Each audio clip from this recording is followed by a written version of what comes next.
Russia dealt the International Criminal Court, ICC, a fresh blow Wednesday as the court's top officials urged nations to support the tribunal hit by a wave of unprecedented defections.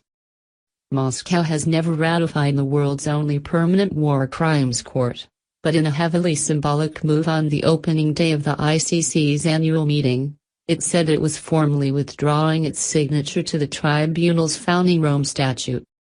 The court did not live up to the hopes associated with it and did not become truly independent, Russia's foreign ministry said, describing its work as one-sided and inefficient.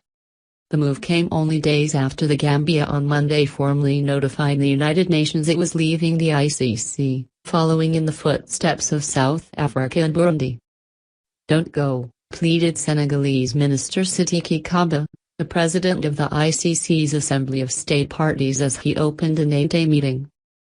In a world crisscrossed by violent extremism, it is urgent and necessary to defend the ideal of justice for all. The tribunal opened in 2002 in The Hague as a court of last resort to try the world's worst crimes where national courts are unable or unwilling to act. In his passionate plea, Kaba admitted the ICC was undergoing a difficult moment. With Russia and China having blocked UN moves to refer war crimes in Syria to the ICC for investigation, Kaba acknowledged some believed international justice was marred by double standards. But he offered reassurances, saying, "You have been heard.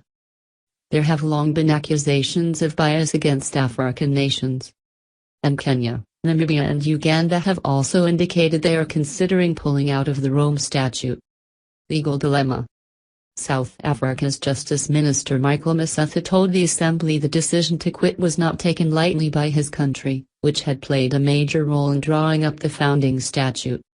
He argued South Africa had been treated unfairly by the court when it did not arrest visiting Sudanese President Omar al-Bashir, even though the ICC has issued an international warrant for his arrest on war crimes charges. Pretoria had found itself caught in a dilemma, with conflicting obligations to uphold both the ICC's rules and international law granting immunity to heads of state, Motshekga said, adding his country would not become a safe haven for fugitives. Chief Prosecutor Fatou Bensouda insisted however her office would continue to forge ahead to deliver on its important mandate. "Without the ICC we will regress into an even more turbulent world where chaos and violence take the upper hand." Amnesty International slammed Moscow's cynical move as a bid to undermine the progress towards international justice.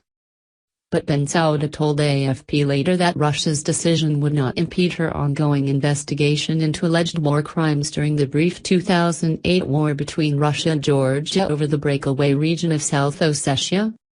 "We will continue to do our work," she said, adding her office would seek as much information from alternative sources as possible.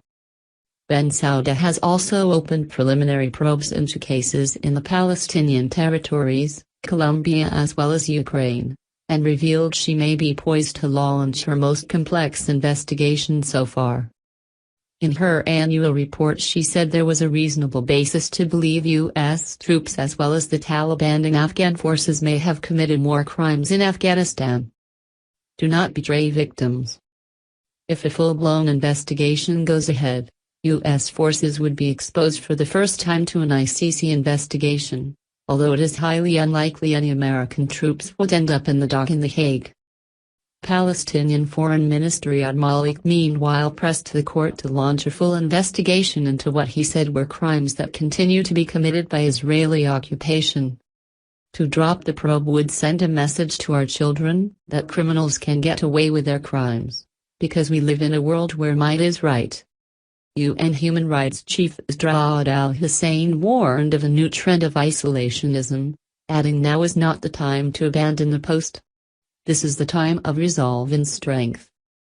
Do not betray the victims, nor your own people. Stand by the Rome Statute and the court."